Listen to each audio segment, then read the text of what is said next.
Hi guys, welcome to this new video. Today, my guest is a very special one. Her name is Christine Harila. She's the fastest mountain climber on earth. She did the 14 summits above 8,000 meters in 92 days. She set this new world record with Lama Sherpa on the 27th of July 2023. She's also the fastest woman who has climbed both Mount Everest and the Lhotse on the same day in 8 hours.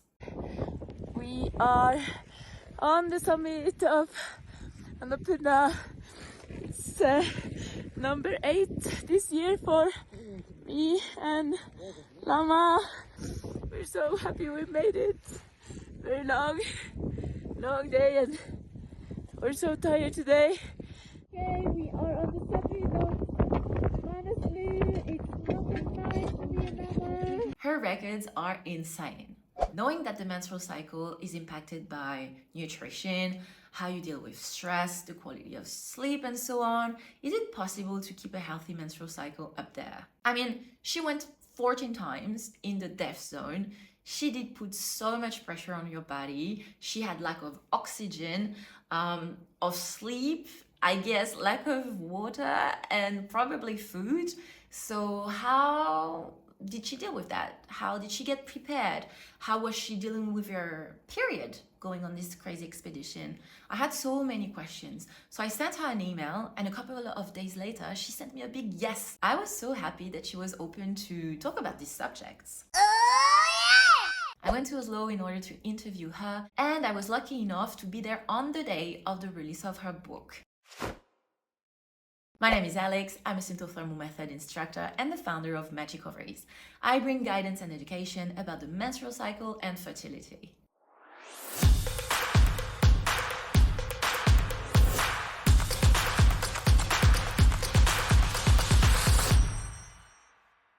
If you'd like to learn the method, reach out to hello@magicovaries.com. Let's dive into our conversation. When we do the big expeditions, there are so many days where we don't sleep and we don't eat. So the time in between the expeditions is also super important to recover and get ready for the next expedition. Well, I always like to be outside and to be in the nature. It's been natural for me to do that. But I also did other things before I quit my job and went into these big mountains. I was doing many other things in between, so I think I was lucky to do that also, to learn other things, and we have so much logistics and money and sponsorship and of course social media and all these other things that we have to do to be able to go and climb these big mountains. So the training and the climbs, I shouldn't say it's easy, but at least it's the other part is so big, especially finding sponsorship, because all these mountains are super expensive. So it takes a lot of time and effort to do that. It's harder for women to get sponsorship actually, than men, especially to do a project like this mountains, because it's been about men for so many years. So I think it's been harder for women to get sponsorship, but I hope it will change in the future to show that we should have the same opportunities as men do. So that's of course one thing. And I think of course when you are a woman and coming into this world, and it's been so much about men, and it's like the main part of people climbing these mountains are still men. Even we see expeditions where we are more women than men. It happens now. And we see that women are just as strong as men up in the mountain, but we still, in average, we see it's much more men than women. A big part is of course that you have to be prepared mentally, that you're going to suffer a lot. Super much. It's going to be just really hard, challenging, uncomfortable. And it's not like running a marathon where it's super uncomfortable and then you go in your shower and go to your bed and sleep well. Here you climb for 10, 20, 30 hours and you come to a tent and there is no oxygen. So it just really feels bad. And there is no shower, there is very little food, and maybe not even enough water to drink. So up there it's really hard conditions. And I think if you're not prepared for that kind of suffering, then you're going to have a big problem. But I also think like toilet situations and people that are not comfortable with the tents, they cannot relax in the tent, they often turn around and go down, because like if you put all those things together and you still have to pee and poo outside, then people turn around. So I have a very natural relationship to going to the toilet. For me, it's just like, do it, get it done. And of course, we try to find spots and locations for that. And on some of the mountains, we have this poo bag that I think is very good to use. Also because I kind of can cover myself a little bit up in that. And very often we use the pee bottle inside the tent, so we don't have to go out in the night to pee. So I think that's nice. But I see people struggle with that, and that they feel it's uncomfortable, and it's hard for them that people are like, you're going to the toilet here and people are just passing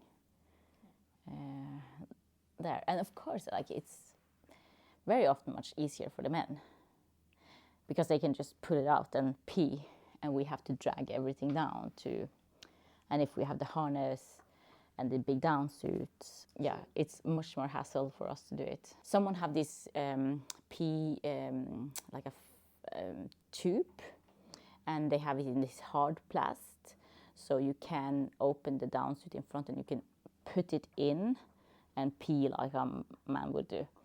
But I haven't used it. I'm not so comfortable, like, because I feel like it's so easy that it comes in your down suit, and I don't want to have a wet down suit. So I think for me it's like easy to just open and take it the normal way. Like, I've been very, very lucky, because I don't have like any pain, I don't have any big bleedings, I don't have like any problems. And I see women up there that have more problem, they have more pain, and they have more problems with, maybe because they are having more bleedings, or just are not so comfortable with like not having a shower or water up there. But I kind of like, I don't struggle much with it, but I'm very straightforward in those things. Like, I don't do so much hassle to like hide, or I don't wait. If I have to go, I go. And what I always say, like in the mountains, the most important thing you can do is to take care of yourself. That's the only thing. Like, in the end, you have to take care of yourself. And if we are down, it's also the most important thing we can do is to take care of ourselves, because if we don't, we have big problems. But I know also, like, very normal thing for women up there is that they don't expect to have their period, and it comes. It's very normal to get like regular periods up there. Yeah, many struggle with that also. They come down and just say, oh, I wasn't supposed to have my period now, and I started to bleed up there, and I wasn't prepared for that. And so many women have that problem also when they are up. And of course, the expedition leaders, they are mainly men, and of course the Sherpas, they are men, and yeah, it's not so easy for women to come in with those kind of like, not problems, but different challenge than the men have. And it's so easy for men that don't have like, compared to us. Also because we have to like, even like my period has been very regular.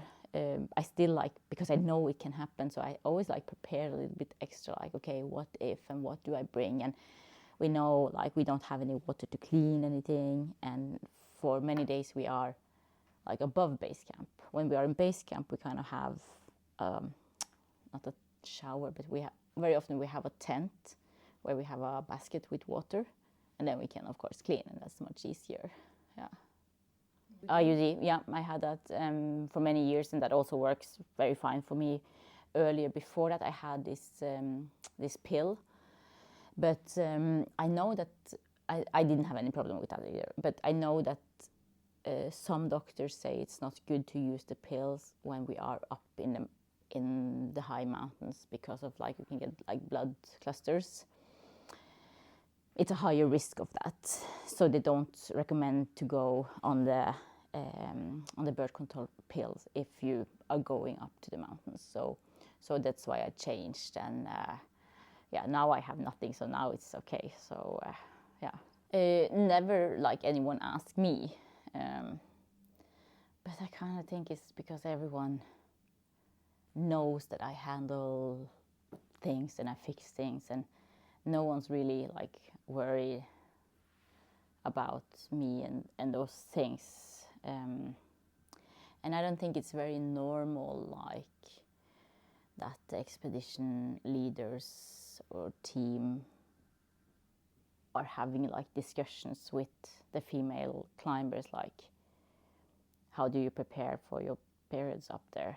I haven't heard about it, at least. Yeah. Maybe some do, but it's not common, and it's not something that I heard about, that we should prepare, like how do you handle it up there. Yeah, like all this toilet situation is like not so great. It's not so great, no. For the past year, there's been more and more content, even you probably saw on social media, but more and more people talking about the menstrual cycle, about endometriosis, PCOS, things that maybe 5 years back nobody was talking about. Yeah. So the good thing is that talking about it brings also attention and money. Yeah, for sure. Some research have been done, and well, this you will not be very surprised. So they say many studies on physiological response to hypoxia have either excluded women from the whole study. Yeah. That's normal. Or included, but only to a limited number, without analyzing sex-related differences. So not taking into account female specificities. But there has been 2 studies that took a small number of women, and they say, but they're not so sure because the studies is so small, that after ovulating, so the second phase leading to your period, you may have more difficulty to breathe, to pace the rhythm of your breath. Did you experience this? Could you actually see something? Well, not for myself. I haven't really felt anything, but I've been just really lucky, like how it works for me and how easy it's been for me.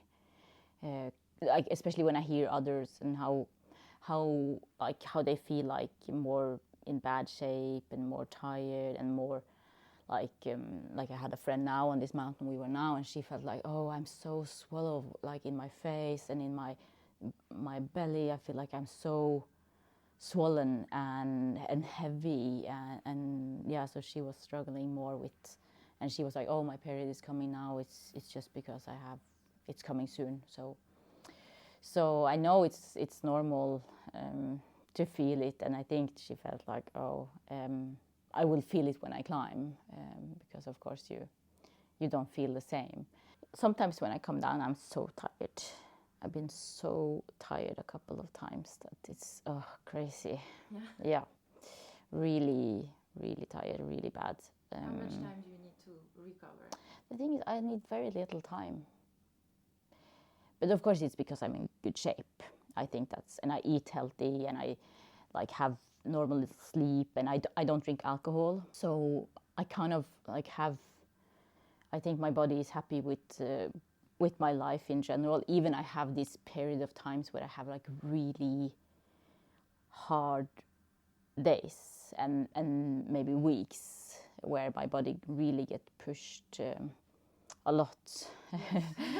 Yeah, some of the sessions we have been more than 40 hours in total. Wow. And we have these climbs when we do it, maybe we have one day we have 10 hours, and the next day we maybe have 5, and then we maybe have 15, and then next day we maybe have 25, and then we are back in base camp. So of course those days you push your body a lot, but I think like in general my life has been very healthy. I always had like a stable weight, so I haven't been, of course when I climb I lose kilo, but I always had like a upper and a lower, and has been like I haven't been fat and I haven't been very skinny. So I always had this really good balance in that, and also like eating and training. I think that's what made my body just like function well. So that's good, I think. Super nice. To have and I think also that's like my body is used to this period where I have like this heavy training and a lot of long sessions. So when I come down, and I feel like super tired, I can do one good night of sleep and then like normal eating, and the next day I could be pretty okay again. So I haven't felt like, especially from Everest this year, when I was on Everest in April and May, because I got some, I don't know if it was COVID or what we got, but everyone was coughing. Like it was absolutely, everyone was coughing in base camp. It was so bad. And many got COVID actually, so maybe it was that. But after that, I was coughing for a long time also when I came home. So it took some time to recover from that. Christine started her mountain climbing journey in Africa, climbing the Kilimanjaro in 2015. A few years later, she was already racing in the Himalayas. She really got addicted, I think, to the race of the summits above 8,000 meters.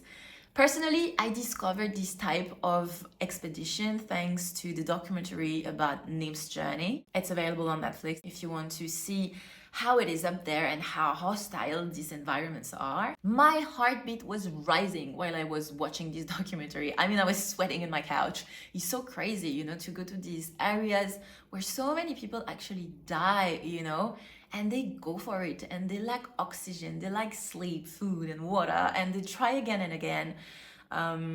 So yeah, it's really fascinating. I wondered what motivated her to try to raise the 14 highest summits on Earth, and how did she get prepared? I did many different things, and it wasn't like obviously that I was going to climb mountains. Like I come from this place where it's totally flat, and when I climbed my first high mountains in 2015, I was Kilimanjaro, I was throwing up, I lost my sight, I couldn't see, and I had like a terrible climb. But I managed to reach the summit and came down, and I was like, I just loved the expedition life and the challenging times, and to suffer and to have and to be outside in the nature. I think that's really important for me too. So I'm sure that I found the right place in my life for sure. It's a mix of everything. Like it's a mix about being outside in the nature and enjoying like the mountains, like the beauty of the mountains and the nature, and just having this amazing sunrise and sunset that we are lucky to see from the top of the world. Like it's super nice. So that's one part, and it's another part that is the suffering, the effort that you have to put in, like the uncomfortable things that makes you really appreciate the comfortable things in life. So that's the other thing, and of course the expedition life, and that means sleeping in tents and not having toilet and shower for many weeks or months, and also like having the team and your friends and being in the expedition team is really nice, I think. So in 2021 I climbed Everest and Lhotse, and then I decided I wanted to climb all 14. Okay. Yeah. So I quit my job in 2019 and decided I needed to take a year off to do something else, because I had been working a lot and I was like, I need to just do something else in my life. So I quit, and then I went out and I saw Mount Everest for the first time, and I was like, I really want to climb Mount Everest. And of course COVID came and put a stop on everything for a long time, and then we got a chance to climb Everest in 2021. So I did 12 and didn't get the permit to the last 2 in Tibet. So then I did all 14 in 23. So of course I had many mountains. In like 1.5 years I had almost double 14, so only missing 2. So it was pretty heavy, 26 8,000 meter in 1.5 years. How do you start again? I mean, yeah, I know. Yeah, and it's so hard to climb this mountain, and then of course we didn't get the permit, and it wasn't my fault, and I had so many like excuses to not start again. For me it was like natural to just, okay, of course I'm going to do it again. I decided right away. I don't like to quit. So yeah.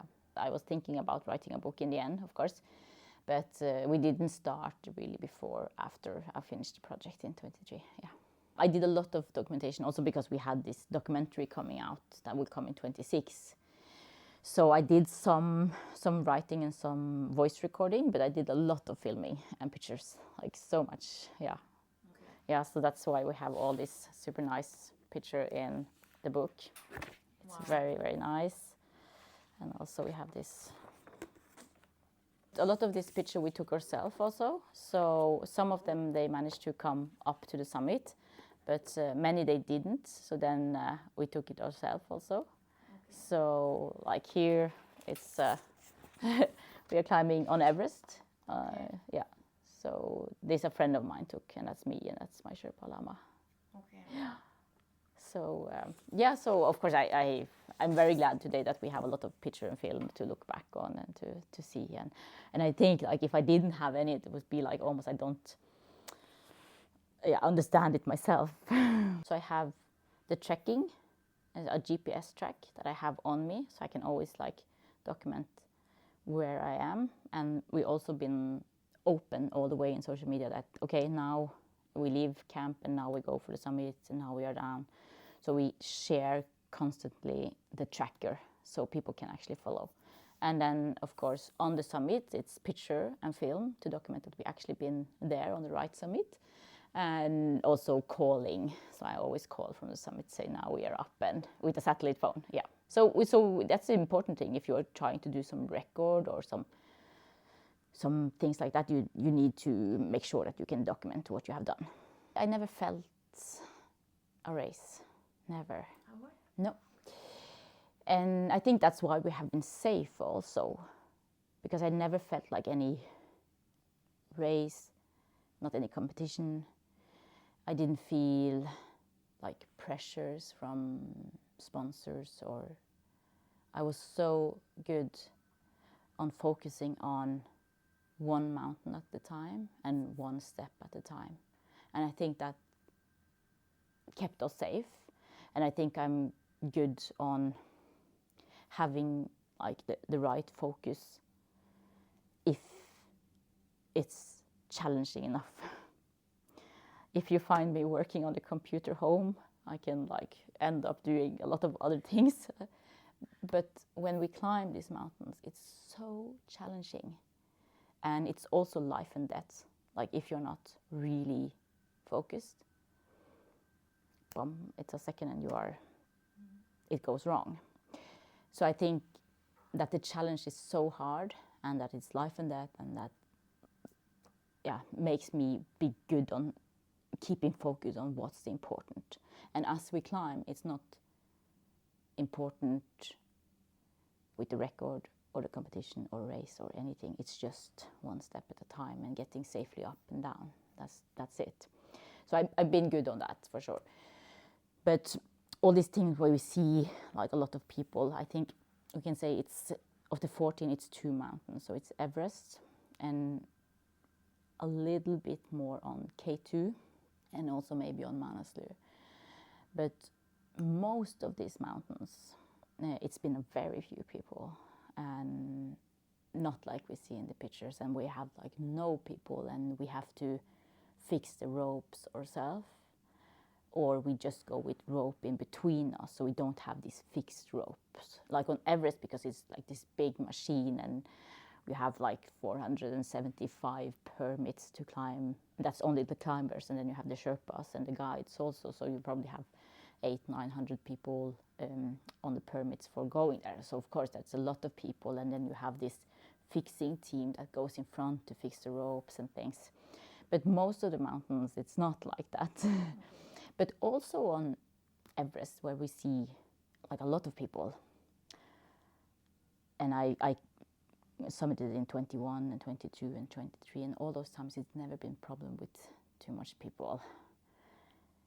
But it's also because I'm very fast and my Sherpa has been fast. So there's a few places on Everest and a few places on K2 where you cannot pass everyone, but it's very little time. So if you are in good enough shape and you see the line, you're always able to go on the side and clip around and go much faster up. And we have done that so many times. So for us, it hasn't been a problem. But of course, you have to be in really good shape, because if you go in the line with a lot of people and you just want to go a little bit faster, then you're not able to pass. But if you're in good shape and much faster, you can always pass the whole group, and it's no problem. Like on Everest in 21, there was a lot of people going for the summit that night from Camp 4. It's almost 8,000 meters. And many people were going, so me and my Sherpa, we just clipped into each other. So we have rope between us, and then we just went on the side. So we didn't even go on the fixed ropes, where all the other people were moving slowly. So we just went on the side, and we were passing a lot of people on the way up. But of course, it's not for everyone. You have to be in really, really good shape, and I'm very, very fast. I'm super fast, so yeah. So this is also teamwork. It's a lot of teamwork. Yeah. Finding your person. Yeah. How did you find your person? Well, when I first met him, I was like, wow, he must be like my soul friend, and like he's my brother and a part of me right away. We were just like so similar, and we worked like from the first day so well together. So he must be like the female version of me, no, the male version of me, and I'm the female version of him or something. But yeah, it's not very often you meet someone that you are so connected to. But how do you do it? Like you audition, you're like, okay, if you climb this mountain in that amount of time, if you wait that much, like, okay, maybe we can swim. Like, how do you do it? Well, so Lama that I climbed with in 23, he worked for the company that I was climbing with. And I heard about him before, and I met him a couple of times before. And then it wasn't decided that he was going to climb all with me. But on the first mountain, it just worked so well. And on the second, it was like, wow, we are just so good together. And then I asked him if he wanted to come and do all mountains with me, and he said yes. So that was very nice, and I'm very glad he wanted to, and that it worked so well. And yeah, so it's not like an audition, it's a little bit like, yeah. Nims did his record, Kristin did hers. What about the local woman? I think to take the record, I think it's going to be so hard for anyone to take it. If someone wants to try, especially if a woman came and asked me, like, how do I do this? I would help whatever I could. Yeah. But you have to be so lucky, like with weather and logistic and permits and so many things to do what we did. Like, at least one Dava Youngsum Sherpa, she's a female Sherpa. She did all 14 in, I think she was finished in October a year ago. So I think she's the only one from Nepal that have a female that have all. I think we are maybe 14, 15, 16 women in total that have all 14 in the world. So it's not so many. And many came last year. But I hope we can see more climbers, female climbers from Nepal, but also from Pakistan, because it's not so easy for the women in Pakistan to go and climb. So I hope that we can see more and more of that. I was on this expedition now when we were 6 men and 1 woman, and that was me. But it's really nice, like to have the girlfriends there and other female climbers. So, and I know there's one young lady from Afghanistan. She wants to climb Everest. She's been trying to get fundings a couple of years. And I hope she will manage. She's very young, but she's climbed the highest mountain in Afghanistan and a couple of other high mountains. So I think maybe she's ready for the big challenge. I think it's important to get these countries also, to inspire like this local all these small places we have in Pakistan. If they have one Pakistani woman that does things, I think it's really important. Some of them mountains we trek all the way. Like say we drive to this point and then we trek all the way to base camp, and then we kind of establish a home, and from there we climb the mountains. And some of the mountains we go from like Kathmandu to a small village with helicopter, and the next we go to base camp with helicopter. But you can only do that if you are acclimatized, because the base camps are from 4,002 to 5,007. So all the 8,000 meters are between there. So if you go directly from sea level and up to Everest Base Camp, that's 5,300, you will have big problem. So you can only fly up if you are acclimatized enough to do that. If not, it's going to be really dangerous. So some of the mountains in 23, when we did the speed record, because everyone thought we were flying helicopter between all camps, and it was about half of the camps we were flying to, but the rest we had to walk to, because it's not like all the mountains it's possible to fly in. Like Nanga Parbat in Pakistan, it's a really long trek in and check out. And yeah, some of these mountains it's really long trekking in, but we are prepared for that and know that. And sometimes it's helicopters. But like on Everest, the normal thing is to take a fixed wing, a little small plane from Kathmandu to Lukla, and then you trek for like 8 days, and then you come to base camp. But I think what we see also now is many do this tents, hypoxic tent home, so they acclimatize home, and then they can fly directly up to base camp to use shorter time to climb Everest. So we see it's more and more normal now. Personally, I am tracking my menstrual cycle, obviously, but I also like to follow the phases of the moon, my energy levels, the type of dream I'm having. It's a mix between sciencey stuff and my love for nature, intuition, and creation. So I decided to ask Christine what she was tracking and if she was tracking her iron levels. Iron levels matter because it is needed to create hemoglobin, which is the protein that carries oxygen in your red cells. When the air has less oxygen, like in high altitude, your body tries to produce more red cells. But if it doesn't have the stock needed in iron to do so, then you're really pushing your body not in the best way. Basically, if you're low in iron and you're low in oxygen because there's less up there, your body cannot transport the oxygen needed to function normally. Your muscle cannot function at their full potential, and you can have extreme fatigue. You can really have a hard time recovering. And knowing that she was racing all these summits, it's not about doing one and I go home, okay, it's done. You need to keep going. So it's super important. Yeah, I check it now and then home with my doctor. So it's not like I check it all the time. I check my sleeping. Sometimes I feel like, oh gosh, I'm so tired. Like, what is this? And then I see it's not I have slept enough. So it's more like confirming that I actually have had enough sleep. And I see like it's so on this. I saw like the levels, like everything just dropped so much from start of April, when we started to trek into Everest Base Camp, we went down, down, down, down, down, down. And when I was in base camp and above base camp, it was just low level, everything. And then when I came down, it slowly went up again. Sleep is the most important for me to track. But of course, when I'm home and I have all these days working, and that means for me meetings and calls and a lot of work on the computer. And those times it's more like actually also to make sure that you get enough physical activities during the day and not sit for like 8 hours. So, but of course I remember that also because I get so tired if I have to sit the whole day.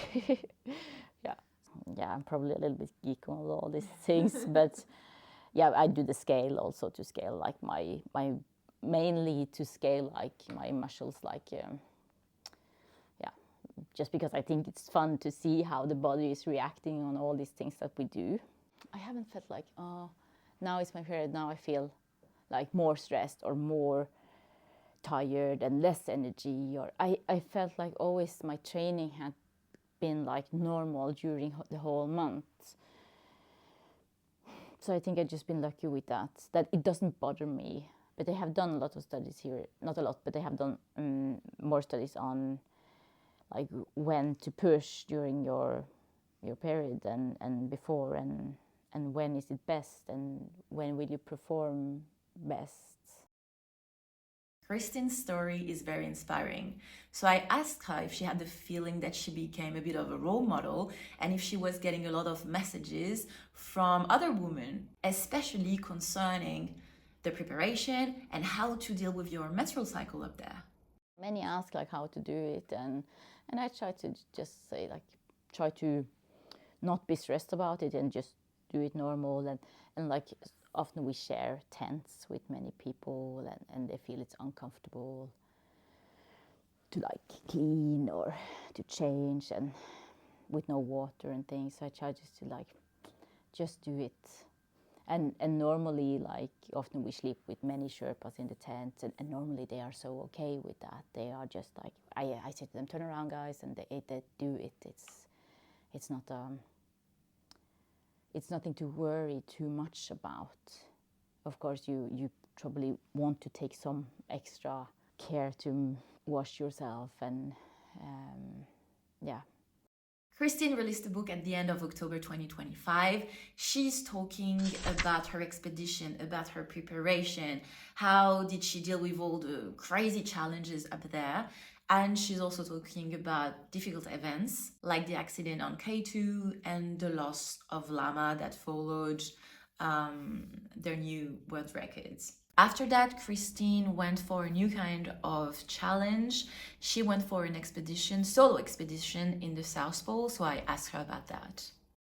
Yeah, I wanted to do something else and get a new start, and yeah, so I went to the South Pole in December, January, and I haven't decided now if I go back now in January or if I wait a year. It's a little bit depending on how this next time goes, because now it's going to be intense, busy with the book and the speaking tour, and I need to like feel ready to go and like have everything prepared enough so I can feel like okay, now it's good to go. But I know that in the spring I will anyway go to Everest again and try to go up there without oxygen again. So that's the plan, and we know the time goes fast, and you need some time to prepare these big expeditions. So that's both South Pole and Everest without oxygen it's on the plan. So we just have to see when it's time to go. Yeah, I think it was nice to do it alone, and many tried to prepare me like you're going to be so lonely and it's going to be so hard to be alone, and of course it's different, but it was also nice to just like disconnect from everything in the world and just to be there by myself and ski and have these super long challenging days and struggle alone. And when you go there for so many hours, you kind of have time to think all thoughts through, because when we are down and in everyday life we go in this this loop where it's going faster and faster, and we don't really have time to like think things through. So I think that was nice to have some time and try to like get a little bit rid of everything that happened and have like a little bit a new start. Yeah. In the spring this year when I was there, I was planning to climb with Lama's best friend, but he was busy with some other clients, and everyone knows that I can handle myself. And it was very sad to be there without Lama, and not so nice actually to climb without him. I think the skiing is different because it's not what we did. We did the climbing together, and to be up in the mountains without him is really weird, and I get really sad. But I think also it's good to take the mountains back, because I normally used to love to climb mountains, and I have to learn how to do it again without him. So yeah, I just have to try and do one step at a time and try to find joy in it again. I love Norway and have a lot of families and friends here, and now I haven't been home in 5 weeks, and I'm going home tonight, and I'm really looking forward to getting home. It's going to be so nice, have some days home and just relax. I think it's really good that we have focus on this thing and that we can talk open about it, and not that there is something or there is a problem, just to talk about it. That is just a natural part of the conversation, that women are different than men and that we have other things to take care of. I think it's very good. Of course, I do Instagram a lot, and Facebook and TikTok and YouTube and Snapchat and all the channels. But yeah, also my homepage, kristinharla.com. There you can find more information and my contact information, and also link to the Lama Sherpa Foundation that we started a year ago, a little bit more than a year ago. So everything you can find there. Yeah. Wow, thank you so much. Thank you. Thank you. Thank you for watching this video until the end. If you liked what you saw, share it, leave a comment, or even better, subscribe to the channel. Thank you. See you soon.